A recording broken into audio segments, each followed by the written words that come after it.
fleurs, c'est l'univers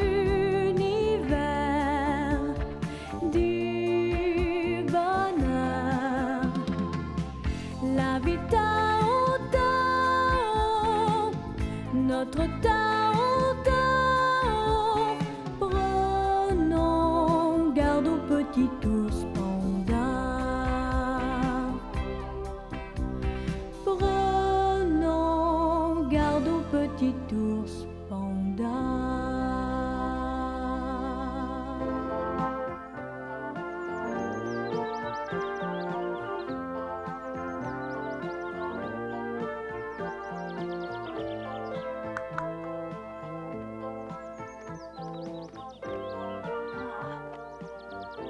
Kiki, où es-tu?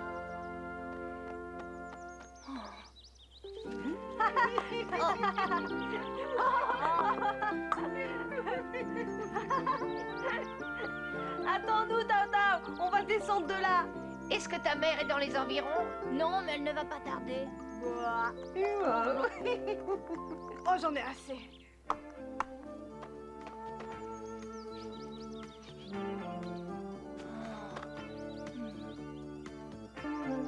C'est très beau, mais ça ne sert à rien.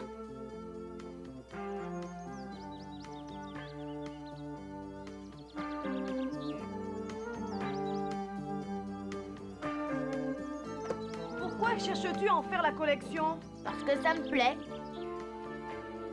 Ce sont des résidus dont on ne peut rien faire. T'inquiète pas, je vais bien trouver le moyen de m'en servir. Hein?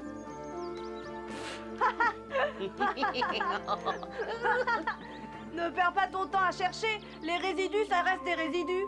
Pas forcément. Ah, quel entêté. Vous vous disputez encore tous les deux? J'ai entendu de quoi vous parliez et mon opinion, c'est que Tao Tao a raison. Il suffit parfois d'une bonne idée pour rendre des déchets utilisables. Et les résidus ne sont plus des résidus. Je connais l'histoire d'un raton laveur qui a eu une bonne idée de ce genre-là. Oh, raconte-la, s'il te plaît. Oui, Oh je oui, t'en prie, maman panda. Très bien, alors soyez attentifs.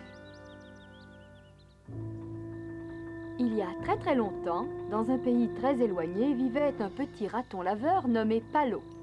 Il habitait avec sa maman au bord d'un petit lac. Son papa était mort depuis de nombreuses années. La vie n'était pas rose pour le petit Palo et sa mère. La mère travaillait du matin jusqu'au soir. Les travaux pénibles ne la rebutaient pas. Elle voulait à tout prix que son fils puisse connaître une meilleure vie. Mais quoi qu'elle fît, elle arrivait à peine à lui procurer l'indispensable. Palo s'en rendait compte et il se faisait du souci pour sa mère. Il espérait bien pouvoir lui rendre un jour au centuple ce qu'elle faisait pour lui. Souvent, il rêvait qu'il était grand et riche et qu'il construisait une belle maison pour sa mère. Il voulait aussi lui offrir de beaux vêtements et de quoi manger à satiété. Maman, il faut que tu ailles te coucher. Tu ne dors pas, Palo? Non, Tâche de dormir. Je vais bientôt venir au lit. tu travailles beaucoup trop, maman. Voilà. Ne te fais pas de soucis, Palo. Mhm. Tout ira bien.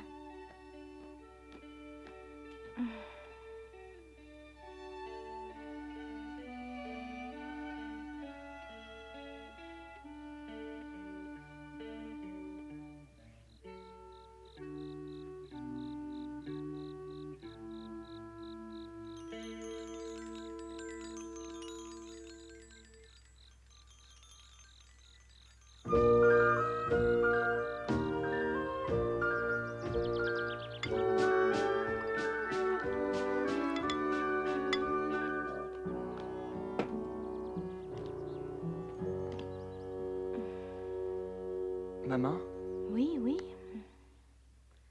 Je sais ce que tu veux faire. Tu peux y aller, Palo. merci beaucoup, maman. Mais tu vas être seule, Ne te fais aucun souci pour cela. Je me débrouillerai. tu crois? Oh, maman. Mais Palo, tu voulais visiter le monde entier. Tu n'en as plus envie? Mais si, maman. Alors pars sans hésiter et sois heureux, mon fils. Ne sois pas aussi triste, Palo. Nous nous reverrons bientôt, tu sais. Tu pourras revenir à la maison quand tu voudras. Garde la tête haute et n'oublie pas ta maman qui t'aime tant. N'oublie pas non plus que je compte sur toi pour rester dans le droit chemin. Je dois pouvoir rester fière de toi. Mhm. Tu peux me faire confiance. Comment pourrais-je oublier tes leçons et ton exemple? Jamais je n'agirai pour te décevoir, maman. Bonne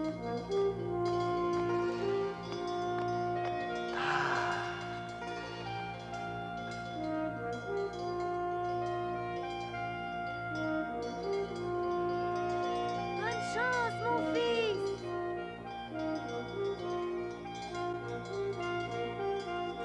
Au revoir, maman!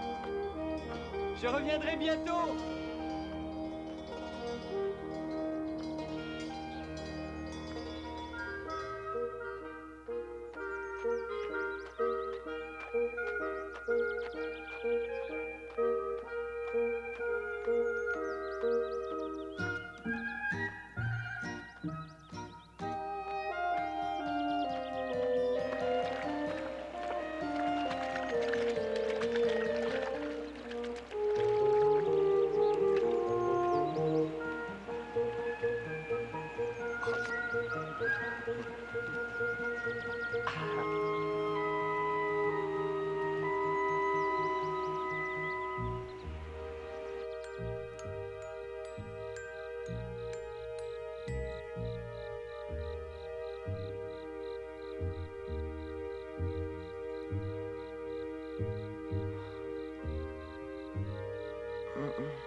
Oh, hé, l'écho!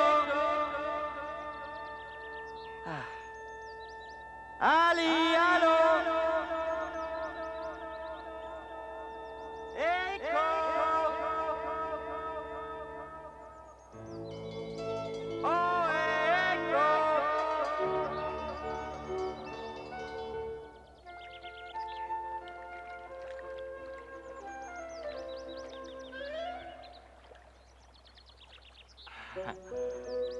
Je vais l'attraper.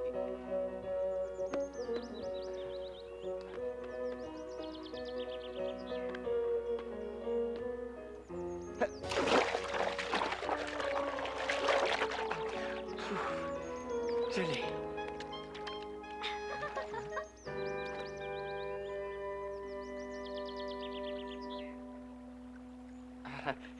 Bonjour. Bonjour.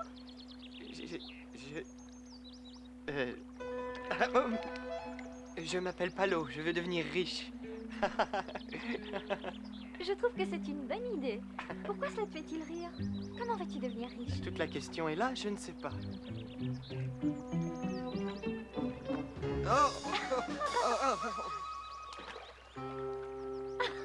Oh, t'as-tu fait mal?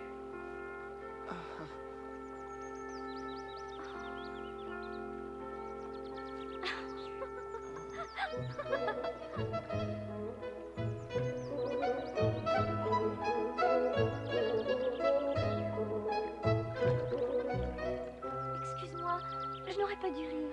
Ça ne fait rien, j'attraperai une autre truite. Bonne chance.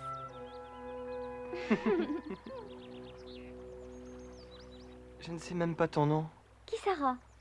Quel joli nom. Vraiment très très joli. Ah oui? Merci. À moi, il ne me plaît pas. J'aurais préféré un autre nom. J'aimerais bien m'appeler Eva, par exemple. Ça ne te va pas si bien? Non? C'est un nom qui est très commun. Mais qui Sarah, ça fait un peu niais. Ah? Écoute, j'ai une idée. Quand nous nous reverrons, appelle-moi donc Eva. Je suis désolée, mais il faut que je m'en aille. Mon amie est malade, je dois aller la voir. Attends, Kisara. Où habites-tu? Ne devais-tu pas m'appeler Eva? Non, je n'aime pas. Oh, c'est dommage. Ça m'aurait fait plaisir. Au revoir. Il veut que je l'appelle Eva. Les filles sont bizarres.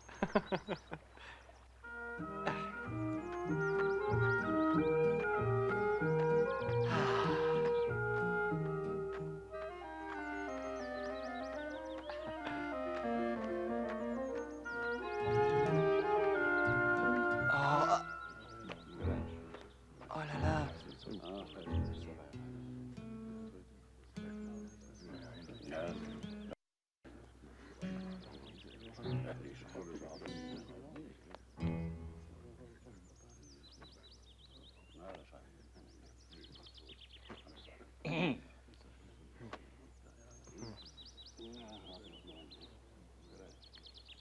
Pourquoi faites-vous la queue?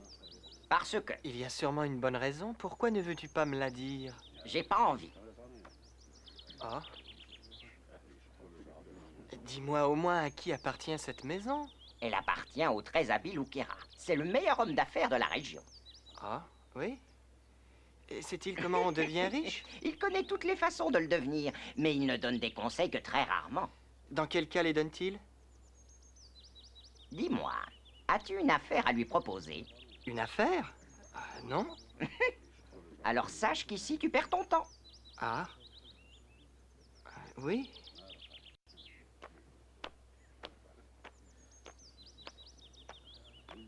On voit que celui-là n'a eu aucun succès. Oh. Oh.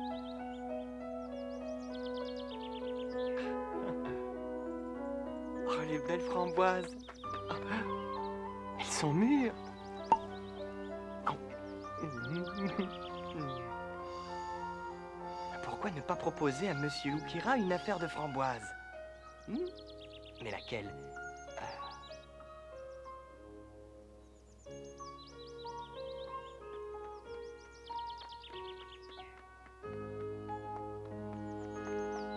Allô, qu'est-ce que tu as? Ne vas-tu pas prendre place dans la queue? Je n'y vais pas tout de suite. Pas avant de savoir s'il est permis de cueillir des framboises. Tu peux toujours en manger quelques-unes. Mais il me les faut toutes. Si je veux faire une affaire avec des framboises, il faut que j'en ai beaucoup. Ces framboises, je dois les apporter à Monsieur Oukira. J'ai à lui proposer une aussi bonne idée que celle de Monsieur Belette. En tout cas, lui vient tous les jours. Et tous les jours, il se fait renvoyer.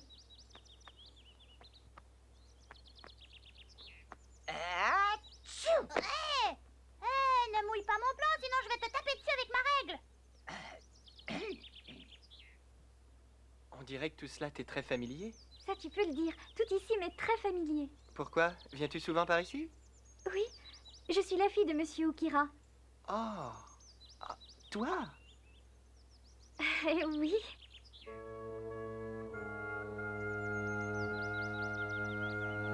Mais où se tient en ce moment ce jeune homme? Au jardin, il cueille des framboises. C'est moi qui lui ai donné la permission. Mais mon enfant, Et pourquoi pas?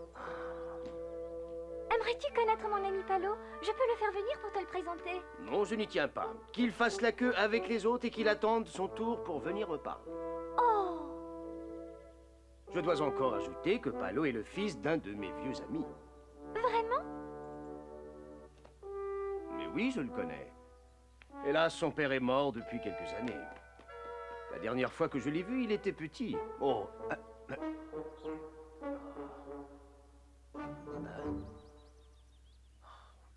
Je vais en faire de la confiture et je vais la lui vendre. Mais tu n'as pas ce qu'il faut. Une casserole, une cuillère et surtout du sucre. Si tu veux, je peux demander à mon ami de nous prêter tout ce dont tu as besoin. Mais sa mère n'est pas très riche. Pourrais-tu lui donner de la confiture en échange du sucre? Naturellement, je ne veux pas qu'elle m'en fasse cadeau.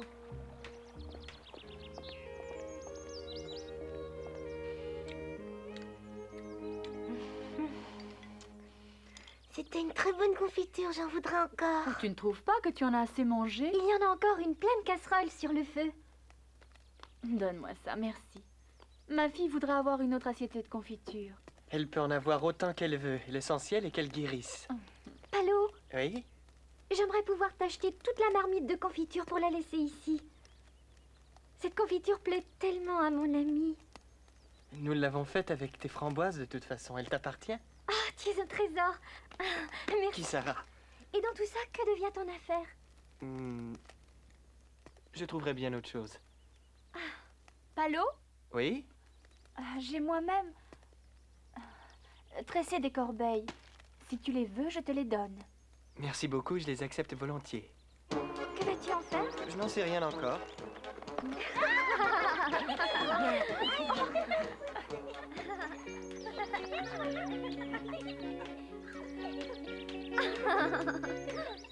Oh,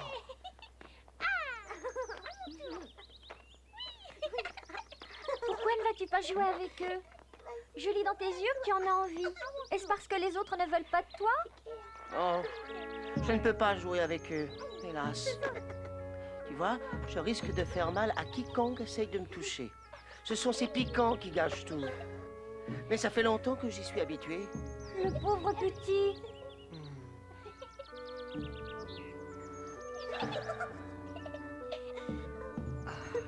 pourquoi pas? Je viens de trouver comment on peut remédier à cette situation. Et comment ça?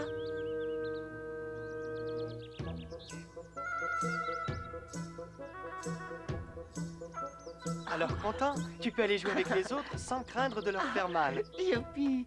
Et toutes celles-là, je t'en prie, donne-les-moi toutes. Mes frères et mes sœurs et même mes parents en feront certainement une bonne utilisation. Oui?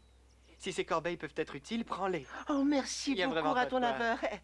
Tu n'y perds pas, je te les échange contre mon trésor. Je t'en prie, attends un instant. Mais ce n'est pas la peine. Non, Palo, laisse-le faire. Il veut seulement te montrer qu'il est reconnaissant. Mhm.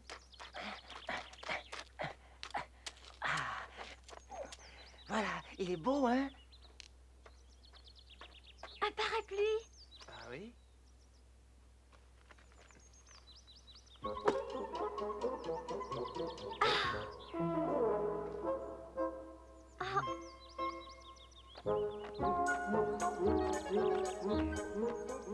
C'est un vieux parapluie tout raccommodé.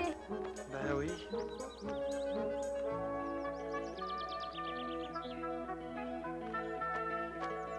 Attrapez-le, attrapez-le! Oh, quelle chance que vous passiez par là. Vous lui avez sauvé la vie. Mais pourquoi est-il tombé de cet arbre? Oh, ça arrive malheureusement plusieurs fois par jour. Notre branche est trop étroite. C'est pourquoi quand mes enfants dorment, ils perdent souvent l'équilibre. C'est très dangereux. Oui, oui, je sais, très dangereux. En général, ils ne se font pas trop mal. Leur chute est amortie par ce tapis de fleurs. Ah, voici donc des fleurs qui sont aussi utiles que belles. Mais comment les protégeront-elles quand elles seront fanées? C'est bien là le problème. J'espère que d'ici là, mes petits auront appris à être plus prudents. Sinon, ça deviendra terrible. Je comprends que tu te fasses du souci. Il y a de quoi avoir peur. Oh.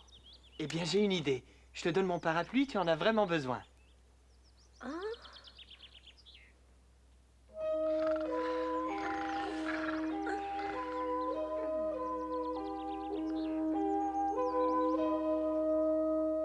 Tu ne pouvais pas avoir une meilleure idée, Palou. Merci pour ce merveilleux berceau.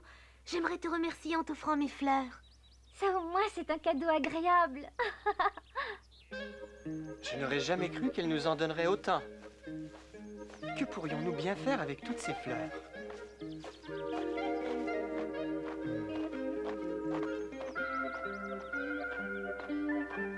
Eh bien, si elles te plaisent tellement.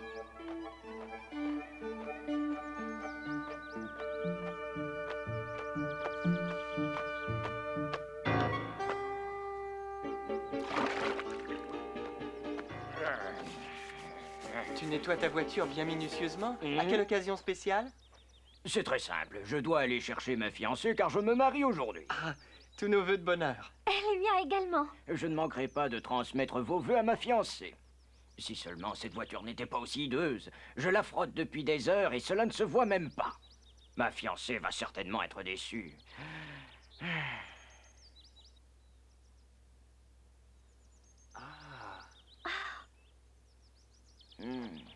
J'abandonne. On ne peut rien y changer. Au Je revoir. sais ce que nous pouvons faire. Mhm. Ta charrette va être très belle. Mhm.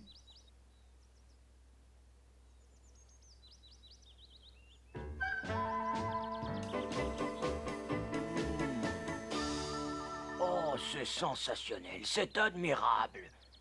Avec tes fleurs, tu viens de faire de moi l'âne le plus heureux du monde. Eh bien, je suis content d'avoir pu arriver à un tel résultat. Au revoir. Non, tu ne vas pas partir comme ça. Bien entendu, tu as droit à une compensation. Je suis curieuse de voir ce qu'il va t'offrir. C'est passionnant. Jusqu'à présent, tout nous a été utile. Je suis désolé de vous avoir fait attendre. Ceci vous prouvera combien je vous suis reconnaissant. Mais c'est beaucoup trop. Vous devez accepter. Pauvre Palo, tu es fatigué. Ne veux-tu pas te reposer un moment? Non, non, C'est ça bien va trop bien. lourd pour toi. Je trouve que cet âne a été très généreux. Cependant, il ne s'est pas rendu compte que son cadeau était lourd et encombrant. Ne t'imagine pas que je suis trop faible pour pousser cette brouette. Oh non! Si seulement on savait ce que ces sacs contiennent. Oh, qui sait, peut-être qu'il n'y a que des pierres à l'intérieur. Oh, je ne l'ai pas fait exprès. Excuse-moi. Il ne s'est rien produit de grave. Mais tu as beaucoup de force. Hein? C'est de la farine de maïs. Tu te rends compte de tous les gâteaux qu'on va pouvoir faire? Oui. Dans ce cas, on va faire des tas de gâteaux différents. Des gâteaux avec de la confiture et des noix. Voilà l'idée. On va ouvrir une pâtisserie et on sera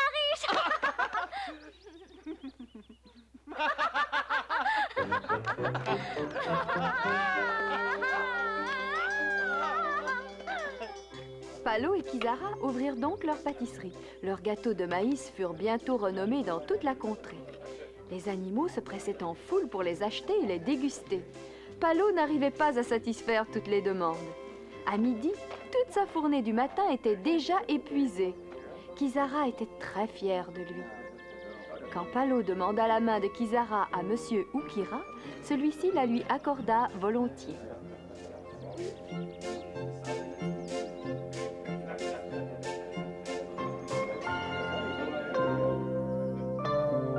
Vous voyez qu'il suffit parfois d'avoir une bonne idée. Palo, qui était parti de rien, finit par devenir très riche car il était malin. Regarde ça, maman. J'ai fabriqué cela pendant que tu parlais. Moi, je trouve que c'est un beau collier. Jamais je n'aurais pu faire ça.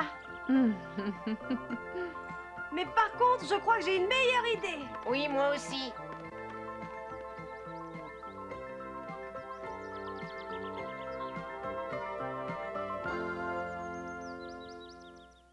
La prochaine histoire que je conterai aux enfants quand ils m'en réclameront une sera celle de Sibylle, la jeune araignée. Elle fit un jour une arrivée très remarquée en se balançant dans les airs sous une ombrelle étincelante. Sibylle voulut se lier d'amitié avec les autres animaux, mais ceux-ci se montrèrent très méfiants. Fort heureusement, notre araignée était habile et intelligente. C'est ainsi qu'elle put plusieurs fois venir en aide à ses compagnons. Un jour qu'ils se trouvèrent en grand danger, Sibylle les sauva malgré leur scepticisme persistant, et tous les animaux devinrent ses amis. La prochaine fois, tous les détails de cette histoire. Dans le pays des grandes prairies et des cascades argentées, où tous les animaux sont beaux, là où les arbres sont si verts et grisants, le parfum des fleurs, c'est lui.